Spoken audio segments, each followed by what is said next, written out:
Hi guys, good morning. Kilo-kilo na naman tayo. Mag-repack tayo ng sige 1 kilo na ating feeds para mabilis ang benta. Ayan. 1 kilo ng conditioner. Conditioner ng manok. Hindi conditioner ng tao. So ayan, itatali natin ganyan. Ayan. Tapos, ilalagay natin dito sa aking display. Yan, pupunin ko mamaya yan. Para yung bumibili, hindi na mag-iisip kung ano yung bibili nila. Misa, tinuturo na lang nila eh. Ayun, yun.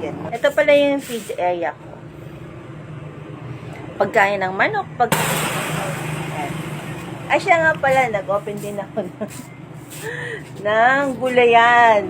Ayan, meron akong repolyo.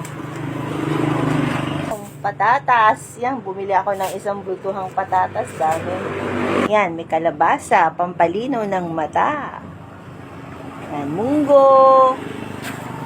Yan, mga sibuyas, luya, bawang. Yan, meron ako. Yung aking freezer, naglagay na rin ako ng konting frozen. Kasi ngayon, kailangan mong magdagdag ng mga paninda. Kasi kung walang halos pagpipilian ng mga bibili, minsan pumupunta sila sa mas malalaki, sa palengke. Pero pag alam nilang kompleto naman, minsan ito na rin sila nabili. Mga tali ng manok. Ayan, nagtitinda na rin ako. Meron din dito mga feeds.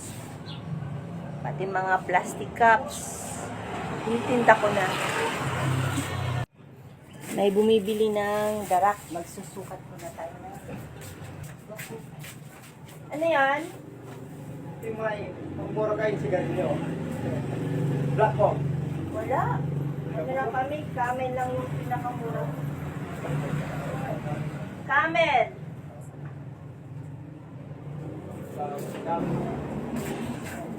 Darak. Dito naman tayo sa kabila.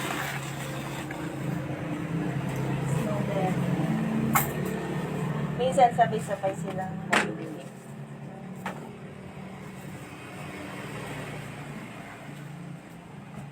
Kaya advantage kapag nakaripak na dun sa feeds.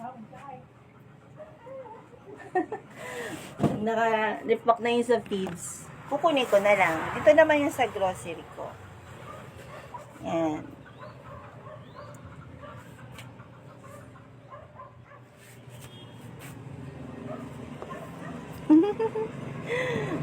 Balik tayo dun sa pagre-repack ko.